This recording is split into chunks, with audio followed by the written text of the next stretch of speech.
Look, let me tell you something. Okay. Do not get angry or feel disappointed when you see some Nigerians behave in a strange manner under some administration. Not every person who criticizes a bad government is interested in a better country. They are different things. Some Nigerians do not hate corruption. Some people do not hate corruption, not necessarily. It is whom is superintending over that corruption part time that is important. That is why you would notice that some persons under some administration, if the government in power does not tick some of their sentiments, maybe tribal, religious, ethnic, or political sentiments, you would see them assume full activist status. They will fight the government to a standstill. They will campaign, end SARS, police brutality, fuel subsidy, occupy Nigeria, save Nigeria. And you might just begin to think that, yes, these are the real patriots. Yes. These ones are fighting for national interest. Yes. But wait a minute.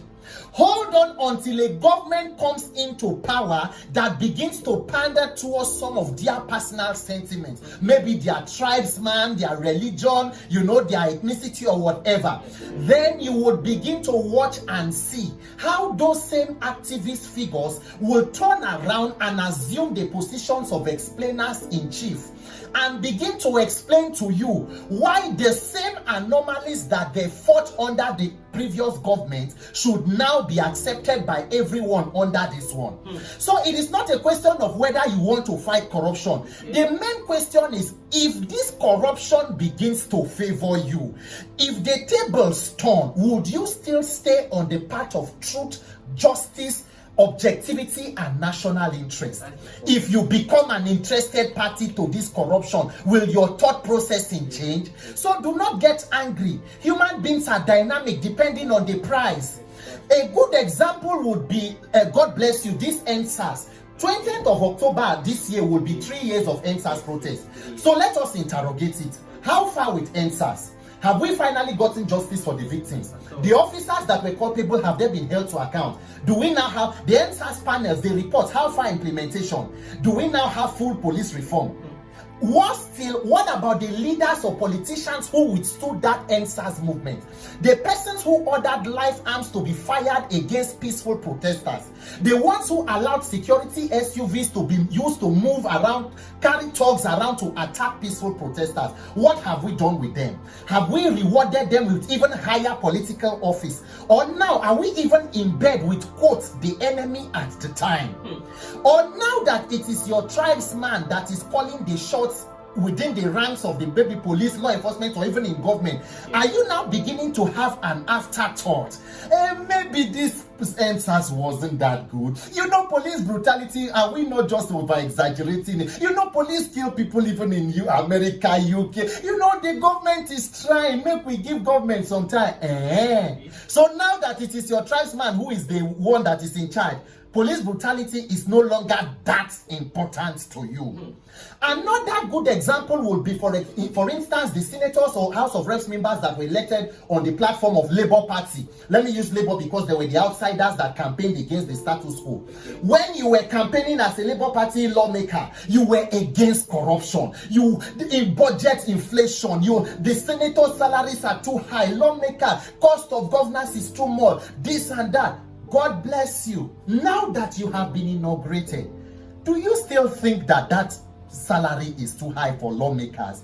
Do you think the cost of governance is too high? Or you are now explaining to you Nigerians, you are overreacting. This thing is not that much. How much be furniture allowance? Now just prayer points that they share. This thing, as funny as it sounds, that is the problem. So when you begin to see charlatans like that, you might feel discouraged, but do not. Because the mistake that some Nigerians make is believing that because you are now a beneficiary of corruption or it favors you now, you think you have been completely insulated from the eventual calamity that will come. But no, it doesn't work. If you want to learn how not to support a leader just because he's from your tribe and not for competence, President Buhari is a good case study. Go and ask the people of Katsina how far. Save. The insecurity that was around the country, the one in Katsina was even worse. In fact, it got to a point the then governor, Aminu Mesari, had to start negotiating with bandits. In fact, one day when the president Buhari visited his home state for a visit, the day the president arrived his home state, terrorists and bandits attacked his school and kidnapped more than 200 children from a boarding school. The day the commander-in-chief visited his home state. So, no matter how much you support a leader because of your sentiments and not competence or capacity, the hand of incompetence is long enough to go round. Yes. We will all become victims of the eventual calamity. That is why, as a people, we must ensure that we stay on the path of truth, objectivity, and national interest to hold every leader accountable with equal standards, not minding their own political affiliations or how they are related to us. You understand what I'm saying? Yes. It is not malicious to criticize government. It is a good thing to do, to hold them to account. Yes. Nigerians have a short-term memory, and that is why somebody will continue to reinforce failure and incompetence. We will bring in a person who will be telling you that I have come to the federal to come and fight corruption.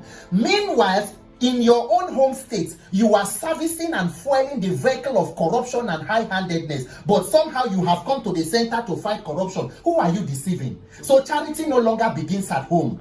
Let us become citizens who are conscious, who rise above petty ethnic and religious sentiments. The political class do not have that. They don't know tribe. The daughter of the Muslim governor of here will marry the daughter of the Muslim governor. You are the one who is there. If it be say under this your man where you think say maybe Naib man na be president now or Naib man be IG or police, if it be under that your tribesman Naib police brutality go hit you. Now that one Naib police straight bullets go kill you. So you better make sure that the right thing is done at all times. End of discussion. Let every person who comes be held accountable, period.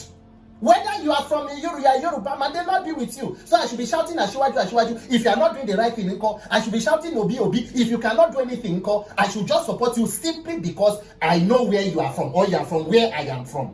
If I die because of where you are from, where me am from, may God bless help Nigeria. I don't know how we go even start this kind of maybe sensitization on, holding leaders accountable. May God just help me. I don't know. I beg your next question.